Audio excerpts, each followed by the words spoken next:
A última pesquisa do IPEC, que é o antigo IBOPE, revela Lula com 48% das intenções de voto, seguido do presidente Jair Bolsonaro com 28%. Né? Vamos conversar com o presidente Lula? Não é? Acorda, presidente Lula! Show do Antônio Carlos. Vamos acordar. Presidente Lula, aqui é o Antônio Carlos, aqui na Rádio Tupi. Bom dia, Antônio Carlos. Bom dia, ouvinte do show do Antônio Carlos. Bom dia a todos os ouvintes da Super Rádio Tupi. Estou à tua disposição, Antônio Carlos. Se bem que é importante você dizer que eu ainda não decidi a minha candidatura, porque eu preciso demorar algum tempo ainda para decidir a minha candidatura.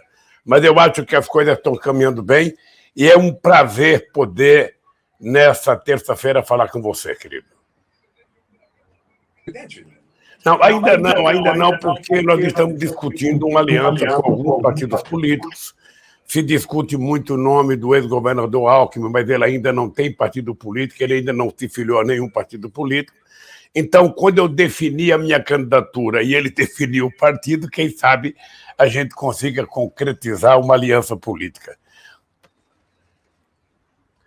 Olha, se você está falando, vamos levar em conta o que você está falando. Vamos levar em conta. Afinal de contas, o tempo que você tem de experiência na política, você tem o direito de dar os palpites. Tem pesquisa de intenção de voto? Olha, eu acho que a pesquisa ela é uma fotografia, sabe, do momento em que ela é feita. Agora, as pesquisas são muito variadas, porque tem pesquisa feita pela internet, tem pesquisa feita por telefone, tem pesquisa feita presencialmente. A pesquisa mais correta é aquela feita presencialmente. Eu acho que as pesquisas estão mostrando uma coisa, sabe, que é a mais pura verdade. O povo está cansado do Bolsonaro, o povo está com o saco cheio do Bolsonaro, o povo quer alguém, sabe, que dê um pouco de confiança e um pouco de esperança ao povo brasileiro. É isso que o povo está querendo para 2022. O povo está querendo realizar sonhos que esse governo Bolsonaro é um pesadelo. Seu adversário mais forte além do Bolsonaro? Olha, eu não escolho adversário, sabe? Eu acho que é importante num processo democrático que a gente tenha quantos candidatos quiserem ser candidatos, quantos candidatos preencheram os requisitos da legislação eleitoral, e aquele que for candidato nós vamos disputar. É importante cada partido político colocar o seu programa, é importante a gente conversar com o povo o que a gente pretende fazer para o país e torcer para que o povo escolha aquele que pode ser melhor para o Brasil. Uhum. Olha, seus eleitores do Rio de Janeiro querem saber quais são as vantagens em eleger o Lula presidente da República. Olha, Antônio Carlos, o povo me conhece. Eu posso te dizer sem nenhum papel na mão, que nunca na história do Brasil um presidente da República investiu tantos recursos do governo federal no Rio de Janeiro. Nunca se gerou tanto emprego no Rio de Janeiro, sobretudo na indústria naval, sobretudo na indústria de óleo e gás, ou seja, na indústria da construção civil, nas obras de infraestrutura, com a aprovação do PAC, ou seja, nós fizemos obras extraordinárias no Rio de Janeiro, inclusive o Compege, que já era para estar pronto e que ainda não está pronto, que é uma coisa lamentável. Eu acho que ninguém nunca fez a quantidade de investimento que nós fizemos, as parcerias com prefeitos e com o governador, e eu acho que o Rio de Janeiro está se ressentindo disso, porque hoje o Rio de Janeiro tem 1 milhão de jovens que nem estão na escola, nem trabalham. O Rio de Janeiro tem a gasolina mais cara do Brasil. A mais cara do Brasil. Tem um custo de vida enorme, tem um desemprego muito grande no Rio de Janeiro, e o que nós estamos percebendo é que o governo federal ele não dá nenhuma importância, e não dá importância devida ao Rio de Janeiro. Sabe, na verdade, o que ele tem de importante no Rio de Janeiro é o Queiroz, que está escondido, e são os filhos dele fazendo fake news todo santo dia, contando mentira. Porque uma das marcas do presidente Bolsonaro, isso é dito pela imprensa e repetido muitas vezes, é de contar 8 a 9 mentiras por dia. Todo dia ele levanta para contar mentiras ao povo brasileiro. E o povo está percebendo isso e o povo está cansado disso. Presidente, olha só, o presidente da Tupi, aqui, não, Josemar Gimenez, ele quer saber o seguinte: como o PT vai se posicionar na campanha para governador do Rio de Janeiro? Diz assim: o senhor terá 3 palanques, o do Freixo, do Eduardo Paes e do André Siciliano. Olha, eu não sei quantos palanques eu vou ter no Rio de Janeiro, porque eu não sei quantos candidatos vão ter no Rio de Janeiro. O que eu sei é que o PT está numa posição de apoiar o Freixo, candidato a governador. O que eu sei é que o Eduardo Paes ainda não tinha definido se vai apoiar o Freixo, se tem outro candidato. O que eu sei é que o André Siciliano talvez seja candidato ao Senado, mas tem outros candidatos ao Senado, tem outros candidatos ao governo. Eu acredito, Antônio Carlos, que agora, no final de fevereiro, a gente vai ter uma definição de quem vai ser candidato a governador no Rio de Janeiro, de quantos partidos vamos ter candidato e quem vai ser o candidato a senador. Se o André Siciliano for candidato ao senador, eu acho que ele tem muitas possibilidades de se eleger, porque ele é um deputado, hoje presidente da Assembleia, e uma pessoa muito querida pelo povo do Rio de Janeiro. E eu acho que o Freixo é um extraordinário candidato para o Rio de Janeiro e para qualquer outro estado do Brasil, porque o Freixo é uma pessoa altamente qualificada e tem demonstrado a sua luta em defesa da paz, da harmonia e do desenvolvimento do Rio de Janeiro. Perfeito. Tem um jornalista, nosso companheiro aqui da Tupi, o Felipe Melo, que eu gostaria de fazer uma pergunta para o senhor. Fala aí, Felipe. Presidente Lula, evidentemente que a gente tem que perguntar sobre a candidatura do ex-juiz Sérgio Moro, que foi seu algoz, agora os seus processos estão arquivados. O senhor acredita que o Sérgio Moro vai ser realmente um candidato da terceira via? Como é que o senhor analisa a candidatura do Sérgio Moro, Lula? Olha, eu não acredito em terceira via e não acredito que o Moro tenha muito futuro na política. Eu, sinceramente, de vez em quando eu fico pensando se eu devo falar do Moro ou não, porque ele é uma figura insignificante. Ele é um deus de barro que foi construído para me prejudicar. Uma parte da imprensa, sabe, digeria as mentiras dele com muita facilidade e transformava as mentiras dele e da pequena quadrilha da força-tarefa de procuradores lá em Curitiba como se fosse verdade. Ou seja, e hoje eu sinto que aqueles que me acusaram de forma leviana, acreditando nas mentiras do Moro e nas mentiras dos procuradores, não tem como desfazer as mentiras. Você sabe aquela história que a pessoa que conta a primeira mentira passa o resto da vida mentindo para justificar a primeira mentira? Sabe? Eu já não tenho mais processo. Mas daqueles que me acusaram continuam teimando ainda. Mas não foi julgado o mérito, A única pessoa que queria que julgasse o mérito era eu. É por isso que eu entrei com os recursos todos que eu tinha que entrar, porque eu queria que os méritos fossem julgados, porque era o mérito que queria derrubar as mentiras contadas contra mim, sabe? Mas aí o processo foi anulado. Se o processo foi anulado, significa que não tem mais processo. O juiz foi considerado parcial, portanto, é um juiz que não merecia ser juiz. Ele deveria, sabe, nunca ter colocado uma toga. E eu acho que ele vai ser medíocre como candidato a presidente da República. Vamos esperar o tempo para saber o que efetivamente vai acontecer com esse cidadão que, na minha opinião, tem uma ligação, sabe, duvidosa com a CIA e com o Departamento de Justiça dos Estados Unidos. Presidente Lula, olha só, Bolsa Família virou Auxílio Brasil. Minha Casa Minha Vida virou Casa Verde e Amarela. O senhor pretende voltar com o auxílio emergencial criado pelo Bolsonaro? Olha, foi uma bobagem muito grande, Antônio Carlos, porque o Minha Casa Minha Vida era um programa com 18 anos de vida e o grande sucesso do Bolsa Família era que ele tinha um cadastro único, que os prefeitos participavam, ou seja, era uma coisa consolidada. O presidente poderia ter dado um aumento ao Bolsa Família e ter deixado. Mas o presidente, como todo e qualquer político medíocre, como todo e qualquer político pequeno, como todo e qualquer político que joga rasteiro, ele acha que ele pode enganar a população, tentando inventar um programa para dizer que é seu no ano eleitoral. É importante o Bolsonaro entender que o povo está mais esperto.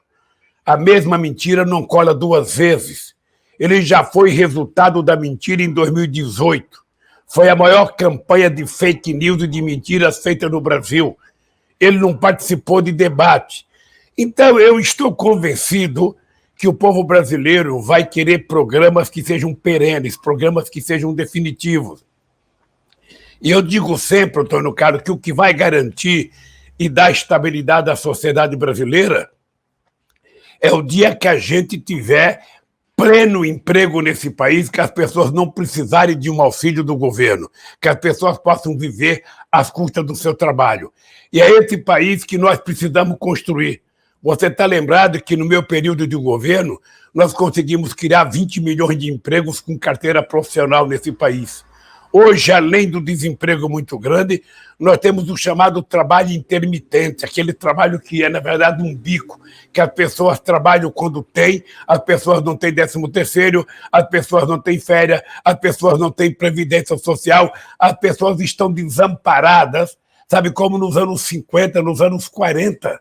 Ou seja, houve um retrocesso no Brasil. Então, eu acho que nós precisamos fazer políticas que sejam consistentes. A nossa proposta era fazer um Bolsa Família, aproveitando, sabe, a desgraça que a pandemia causou nesse país e aumentar o Bolsa Família para R$600 para que a gente tivesse uma política definitivamente perene e definitiva nesse país.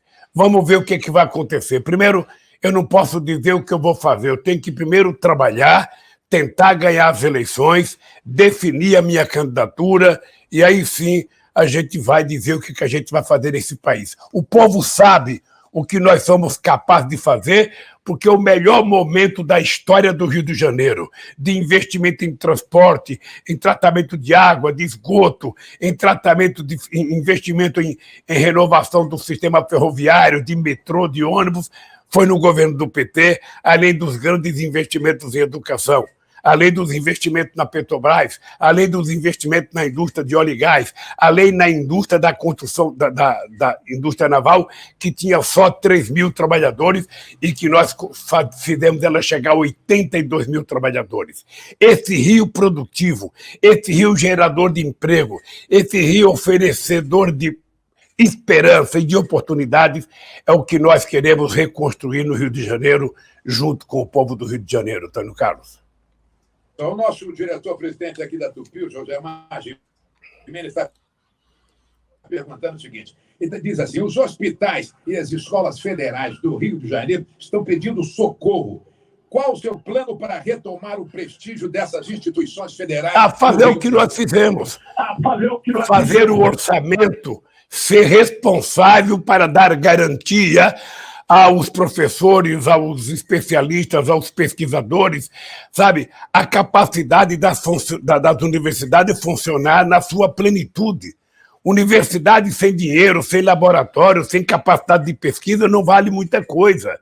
Então, o que nós vamos fazer é recompor o orçamento dessas universidades, fazer mais investimento em ciência e tecnologia, fazer mais investimento nas escolas técnicas, para que a gente possa ter uma parcela da sociedade altamente qualificada, porque o Brasil precisa definitivamente ser reindustrializado e vai ser reindustrializado, sabe, num outro tipo de indústria, quem sabe utilizando o potencial da internet para a gente criar novos tipos de empresa no Brasil e gerar empregos que possam gerar mais qualidade salarial para o povo trabalhador. Nosso companheiro aqui, o grande comunicador Clóvis Monteiro, está chegando aqui e gostaria de fazer uma pergunta. Clóvis Monteiro, faz a pergunta para o presidente, por favor. Bom dia, presidente. Bom dia, Clóvis. Presidente, duas questões para o público do Rio de Janeiro, que está aí, o Brasil, dizendo nas pesquisas que o senhor vai ser eleito se continuar com a perspectiva de hoje, diante do cenário dos candidatos que aí estão. O senhor está disparado em todas as pesquisas. Mas duas questões me incomodam com relação ao senhor. Tem um vídeo que o senhor garante, se eu voltar à presidência, eu vou regular a mídia. E outro, dizem que o senhor vai esconder a ex-presidente Dilma na campanha, O senhor pode falar sobre isso, por favor, presidente? Posso falar sobre isso. Primeiro, veja, nós fizemos um seminário em 2009. Não, veja, a primeira questão da mídia, eu acho que nós precisamos fazer, sabe, uma regulamentação, sabe, da mídia, de atualizá-la aos tempos atuais, e não é o presidente da República que faz, é o Congresso Nacional e a sociedade brasileira. Ou seja, nós temos a internet que é preciso regularizar. A internet é uma coisa extraordinária para a sociedade e para a humanidade, mas ela não pode ser, sabe, um antro de mentiras, como nós temos visto pelas mãos do próprio presidente da República. Então, nós vamos precisar discutir isso com muita tranquilidade. A sociedade brasileira tem que participar, o Congresso tem que participar para saber se a gente atualiza a regulação da mídia brasileira, sabe, copiando modelos como Inglaterra, Alemanha, França, Estados Unidos e tantos outros países que já avançaram mais do que nós. O que a gente não pode continuar é com uma regulação da mídia eletrônica de 1962. É preciso avançar. A segunda coisa é a questão da Dilma. Eu tenho orgulho da presidenta Dilma. É importante que as pessoas saibam disso. A Dilma é uma mulher extraordinária, uma mulher de muita competência. Ela não conseguiu fazer um segundo mandato na qualidade que a gente esperava, porque o PMDB elegeu Eduardo Cunha de presidente da Câmara para não permitir que a Dilma fizesse as coisas que tinham que fazer. É importante as pessoas lembrarem que em dezembro de 2014, no fim do mandato da Dilma, do primeiro mandato, o Brasil só tinha 4% de desemprego, o menor desemprego da história do Brasil. A Dilma, todo ano, como eu fazia, aumentou o salário mínimo nesse país. Agora, como é que nós estamos vivendo? No meu tempo, 90% dos acordos salariais eram feitos com ganhos acima da inflação. Hoje, quase que 80% é feito com os trabalhadores não ganhando sequer a inflação. Você sabe o preço da inflação, sobretudo para o povo trabalhador, para a classe mais pobre da população. Então, a Dilma, para mim, é um motivo de orgulho. A Dilma é um motivo de orgulho. Eu acho que a Dilma foi vítima do Congresso Nacional. A Dilma foi vítima, na minha opinião, de uma conspiração para dar um golpe e não permitir que o Lula voltasse a presidente da República. Mas ninguém vai me intrigar com a Dilma, porque eu reconheço na Dilma uma mulher de extraordinária qualidade, de muito caráter, de muita competência ética e uma mulher de muita competência técnica para governar qualquer país. Agradecendo ao senhor e sugerindo, então, o senhor podia fazer uma homenagem à Dilma, chamando ela para ser vice na próxima eleição. Aí seria uma grande homenagem e faria justiça a tudo que ela representa o senhor. Deixa eu lhe falar, é que uma campanha política não se dá assim. Não é tão simples assim. Uma campanha política, você precisa saber que a solução dos problemas do Brasil hoje e a gravidade do Brasil não passa pela solução de um único partido político. Passa pelo conjunto de forças políticas que existem no país. Eu, por exemplo, disse à presidenta do PT que eu não tenho interesse de ser um candidato apenas do PT. Eu quero ser interesse de um movimento da sociedade que busca melhorar a vida do povo brasileiro. Você é testemunha, Clóvis, que o Rio de Janeiro já foi muito melhor. Você é testemunha da quantidade de empregos que nós geramos no Rio de Janeiro. Você é testemunha da quantidade de investimento nas universidades. Você é testemunha de que o Centro Novo do Rio, que está remodelado, faz parte de uma política do governo federal, junto com o governo estadual e com o governo municipal. Então, nós fizemos no Rio de Janeiro o mais importante investimento que um presidente da República já fez.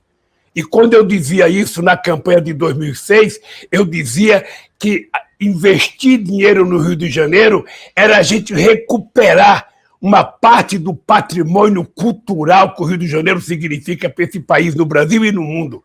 Porque o Rio de Janeiro só aparecia nas páginas das policiais e não aparecia nas páginas dos investimentos do desenvolvimento.